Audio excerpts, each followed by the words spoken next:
네, 그럼 다음 저희가 추린 두 번째 핵심 이야기 한번 살펴보겠습니다. 두 번째 핵심 이야기는 소보로 빵만 파나입니다. 왜 갑자기 빵 이야기를 하려는 건지는 잠시 뒤에 짚어보기로 하고요. 자, 이렇게 현직 대통령이 헌재에 첫 출석한 날에요. 제1야당 대표인 이재명 민주당 대표는 법원으로 향했습니다. 이 대표를 향해 기자들이 여러 가지 날선 질문을 쏟아냈지만요. 묵묵부답이었습니다. 지난 재판 조기 퇴정해가지고 특혜 논란이 있는데 어떤 입장이신가요? 내일모레 항소심 열리는데 어떻게 준비하고 계세요? 지난 대선 당시에 김씨 인사청탁 들어주셨나요? 자, 이남희 기자. 네. 기자들이 굉장히 여러 가지 질문을 쏟아냈어요. 그런데 이게 지난 대선 당시에 인사청탁을 들어줬냐 이 부분을 물어보던데 이게 무슨 질문이에요? 일단은 오늘 상황부터 설명을 드릴게요. 이재명 대표가 오늘은 재판을 받고 있는 대장동, 백현동 관련 사건 재판에 출석하는 모습이었고요. 갑자기 인사청탁 얘기는 왜 나왔을까요? 지난해 기억하실 겁니다. 이재명 대표가 위증교사 혐의에 대해서는 무죄를 받았는데 이게 무죄가 아니다 하면서 반박하는 내용의 검찰이 항소 이유서를 제출했거든요. 근데 여기에 대해서 이런 부분이 나와요. 그러니까 그 위증범으로 유죄 판결을 받은 김모 씨가 지난 대선 때 이재명 대표에게 인사청탁을 했고 이 대표가 아예 그걸 받아들였다 이런 취지로. 그런데 1심 때 이 내용은 받아들여지지 않아서 다시 항소심에 다퉈봐야 하는 부분이다. 이렇게 항소 이유서에 적은 겁니다. 그것 때문에 오늘 기자들이 이재명 대표에게 인사청탁 김모 씨한테 받은 게 맞냐 이런 질문을 던진 겁니다. 그렇군요. 이런 가운데 국민의힘은요. 윤 대통령 구속영장 발부 또 이 대표의 구속영장 기각 사례를 비교하면서 이 대표를 향해서 계속해서 맹공을 퍼붓고 있습니다. 그런데 민주당은 애초에 이거 비교 불가한 사안이다 이러면서 이재명 대표를 호위하고 있습니다. 지금 법의 심판을 받아야 할 사람이 바로 윤석열 대통령이라는 거죠. 비교 대상이 될 수 있겠습니까? 선거법 위반 혐의와 내란 혐의가 어떻게 같을 수가 있죠? 비교 불가라고 생각합니다. 비교하면 교통신호 위반죄와 살인죄보다 더 큰 차이가 있는 죄를 비교하고 있다고 생각을 하고요. 자, 박용차 위원장. 예. 민주당은 국민의힘한테 이재명 대표 사례 끌어와가지고 물타기 하지 말라. 어디 야당 대표 사례를 왜 내란 사태에다가 갖다 붙이냐 이러면서 적극 옹호하고 있습니다. 이 대표를 향한 지금 국민의힘 공세가 여론에 먹히고 있다고 보세요? 저는 상당 부분 고개를 끄덕거리게 하고 있다. 저는 그렇게 보고 있고요. 예. 지금 이재명 대표에 대한 재판이 정말 만만디도 이런 만만디가 없지 않습니까? 반면 이제 윤석열 대통령에 대한 수사와 재판은 지금 완전 일사천리로 진행되고 있고요. 그러니까 굳이 저희가 정치적인 공세가 아니더라도 그냥 이렇게 보면 이재명과 윤석열은 완전히 지금 다르게 진행되고 있네. 그게 온몸으로 느껴지거든요. 그 이재명 대표 최근 4차례 재판에서 제대로 출석한 게 단 한 차례밖에 없었습니다. 작년 12월 6일 날 재판 불출석했고요.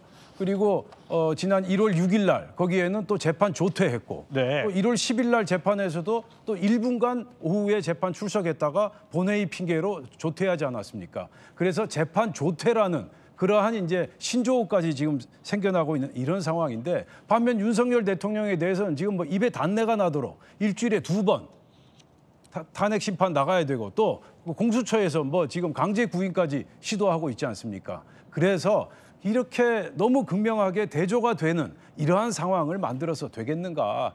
그러한 차원에서 저희 당에서 제기하는 것이다. 그렇게 이해하시면 되겠습니다. 네. 그런데 야권에서는요.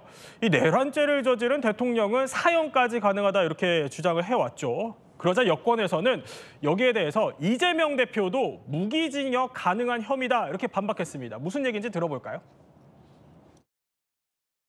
이재명 대표하고의 사건을 자꾸 이제 비교하게 되잖아요. 네. 그거는 선례가 굉장히 중요하거든요. 근데 여기에 대해서도 내란죄는 사형 무기까지 선고될 수 있는 사건이지 않냐 이거 얘기하는데 이재명 대표 사건도 무기징역까지 선고가 가능하거든요. 지금 받고 있는 혐의 그렇죠. 사항. 예, 네. 혐의가 그러니까 예. 혐의에 대한 얘기하면 똑같이 적용돼요. 민주당의 이수진 전 의원 같은 경우에도 무기징역까지 선고 가능하다라고 얘기했었잖아요. 이선으로 물러나라고 요청했던 가장 큰 이유 중에 하나가 백현동 판결문이었습니다. 백현동 판결문을 보면서 총선을 이끌어야 될 당대표가 그 판결에 의하면 결과가 너무나 좀 보여서 자, 이남희 기자. 그러니까 이수진 전 의원, 판사 출신 이수진 전 의원이 법정 최고형이 나올 경우 이거 특가법상 무기징역이다. 지난해 2월에 이런 얘기를 했다는 거예요. 이게 무슨 배경에서 나왔길래 그래요? 그러니까 오늘 저 구자룡 비대위원이 주장한 것도 바로 이수진 전 의원이 과거에 했던 얘기를 빌어와서 주장을 한 건데요. 예. 오늘 지금 이재명 대표가 바로 백현동 대장동 사건 관련해서 재판을 받으러 갔는데 이런 사건의 경우 지금 이재명 대표도 기소할 때 보면은 백현동 관련해서는 200억 원 정도의 뭐 배임 혐의가 있다 이러면서 지금 재판에서 사실관계를 따지고 있거든요. 네. 만약에 인정이 될 경우 이 배임 액수가 50억 원을 넘어가면은 특가법상 최고형으로 무기징역까지 갈 수 있는 형이다. 예. 이렇게 이제 법조계 관계자들이 얘기를 하는 겁니다. 그러니까 이수진 전 의원이 저런 얘기를 했으니까 이재명 대표도 저럴 가능성이 있다. 이 부분을 꼬집어서 언급을 한 그렇죠. 거군요. 계속 지금 윤석열 대통령 구속영장 발부와 이재명 대표 구속영장 예. 그 차이에 대해서 죄의 무게가 다르다. 이런 얘기가 민주당에서 나오니까 지금 이재명 대표의 죄질도 만약에 혐의가 확정되면 굉장히 중할 수 있다. 이렇게 주장을 하고 있는 겁니다. 자, 성치훈 부의장은 이 구 변호사의 주장 어떻게 들으셨는지 궁금하고 이수진 전 의원의 발언을 인용한 이 변호사, 구 변호사의 발언 재반박하실 수 있는지도 궁금해요. 너무 전형적인 물타기죠. 왜냐하면 구속영장 발부 사유는 그 사건의 중대함 아니면 도주의 우려, 증거인멸의 우려 아닙니까? 근데 이번에 차은경 판사가 구속영장을 발부하면서 뭐라고 했습니까? 증거인멸에 염려된다라고 하지 않았습니까? 네. 그렇기 때문에 지금 그 구자룡 변호사나 이수진 전 의원이 말한 걸로 보면 사건의 중대함이 비슷하지 않냐라는 건데 지금 구속영장은 증거인멸의 염려 때문에 발부된 겁니다. 왜 증거인멸의 염려가 있느냐? 지금 뭐 밝혀진 사실에 의하면 포고령을 작성했던 노트북을 김용현 전 장관이 청와대 전 행정관을 시켜서 망치로 부수겠다라는 얘기도 나오고 있고 그리고 지금 그 경찰이 확보한 증언에 따르면 그 김성훈 경호처 차장이 대통령의 지시를 받았으니 그 대통령이 비화폰으로 통화한 서버를 파괴하라, 삭제하라라는 지시까지 내렸다는 것도 지금 밝혀지고 있습니다. 이처럼 증거인멸의 염려가 명백한 상황입니다. 그렇기 때문에 이재명 대표 같은 경우는 뭐 위증교사 사건 그 30분짜리 녹취록도 이미 확보된 상황이었고 압수수색도 뭐 수십 차례 당했었고 그렇기 때문에 소환조사에도 응했고요. 예. 그런 차원에서 증거인멸의 우려, 염려 차원에서 윤석열 대통령과 비교할 수가 없는 것이거든요. 그렇기 때문에 증거인멸이 과연 윤석열 대통령이 무슨 증거인멸을 하냐라는 주장을 하는 것이 아니라 갑자기 사건의 중대성으로 와서 이것도 무기징역감 아니냐라고 주장하는 것은 저는 전형적인 물타기라고 생각합니다. 예. 전형적인 물타기라고 주장하고 있는 민주당 이런 가운데요. 한 여론조사를 콕 집어서 선관위에 이의 신청을 했습니다. 이게 한국여론평판연구소의 여론조사라는데 이게 근데 문제 신청을 한 이 여론조사가 기각이 됐다고 해요. 왜 기각이 됐어요? 일단은 그 민주당에서는 문제 제기를 한 게 여론조사 관련된 편향된 질문 때문이라면서 문제 제기를 했어요. 무슨 문제 제기를 했는지부터 알려드려야 될 것 같아요. 편향적 설계라는 건데 가령 이런 겁니다. 윤 대통령 체포영장에 대한 불법 논란에도 불구하고 그러니까 부정적인 전제를 깔아놓고 그러니까 불법 논란에도 불구하고 공수처가 현직 대통령을 강제 연행하는 것에 대해서 어떻게 생각하십니까? 그러니까 윤 대통령 체포영장이 불법이다라는 취지의 발언을 깔아놓고 뭔가 대통령이 지지한다라는 측의 답변을 끌어내려는 거 아니냐 이것이 이제 민주당의 주장이었는데 오늘 이제 선관위에서는 문제는 없다라고 오늘 이의 신청을 기각을 한 겁니다. 해당 여론조사 결과 다시 한번 볼까요? 그러니까 이 부분을 문제 삼는 거잖아요. 저런 편향된 설계다라고 주장을 하는데 이 결과를 보면은 국회에서 탄핵소추안이 통과된 이후에도 윤석열 대통령의 지지율이 사실상 40%를 육박하고 있다. 그래서 이 부분이 좀 의아하다면서 질문지를 뜯어보니까 저게 편향된 질문 아니었냐. 이 부분을 문제를 삼는 건데 박영차 위원장. 그런데 어쨌든 선관위는 문제없는 질문이다 이렇게 판단을 해서 기각을 했더라고요. 이 민주당과 선관위의 시각 차이를 어떻게 봐야 돼요? 그렇죠. 이제 민주당이 최근 이제 지지율이 계속 급전직하 지금 하락하고 있으니까 이 부분에 대해서 뭐 어떻게 얘기를 해야 될까요?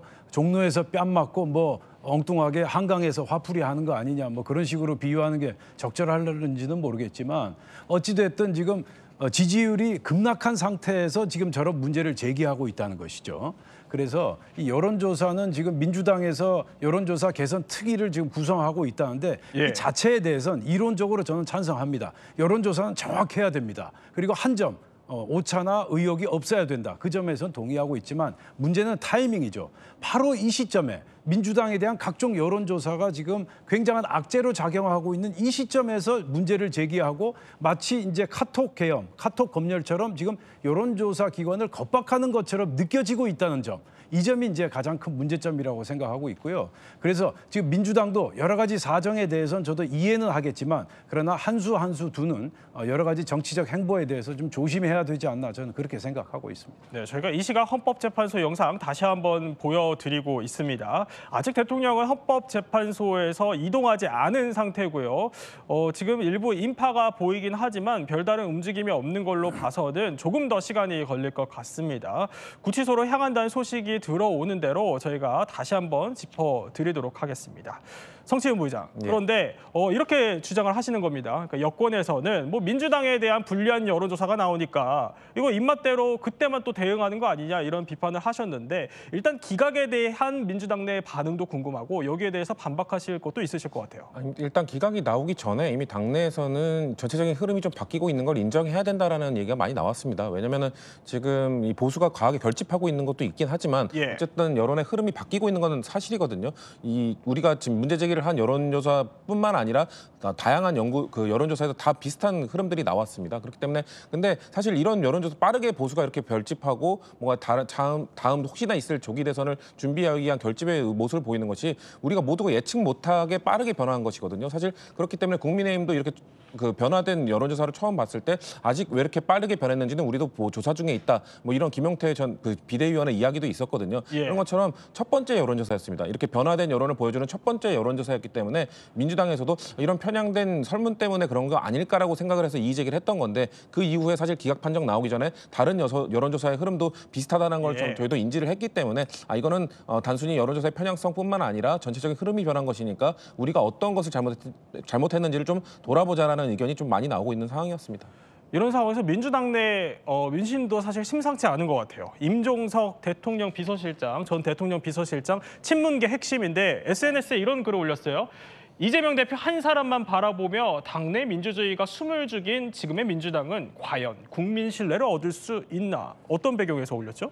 사실은 어제 이제 크게 오차 범위 내에서 국민의힘이 앞섰다 지지율 이런 결과가 나온 다음 날이었죠. 오늘 이런 글이 올라온 거예요. 그래서 이제 좀 지지율 관련돼서 이제 좀 위기감을 느끼고 이재명 대표 일극 체제로 가는 게 맞는지, 그러니까 비명계 주자들의 이제 그 목소리가 나왔다 이렇게 보시면 될 것 같습니다. 오늘 재미있는 일화가 또 나왔잖아요.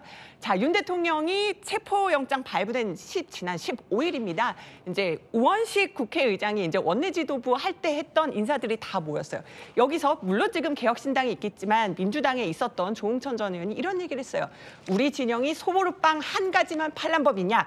팥빵도 같이 팔자. 그러니까 쉽게 풀면은요. 여기서 소보루빵은 이재명 대표고 팥빵은 다른 대선 주자들을 비유한다고 볼 수 있는데, 그러니까 소비자 선택을 위해서라도 유권자 선택을 위해서라도 다양한 주자들이 나와야 되지 않느냐 이런 취지로 얘기를 한 겁니다. 그러니까 이재명 대표 일극 체제를 겨냥한 비판 목소리들이 민주당 내부에서도 나오고 이제 나오고 있어요. 그런 얘기를 또 전해주셨습니다. 네, 이렇게 오늘 이야기 핵심만 한번 살펴봤습니다.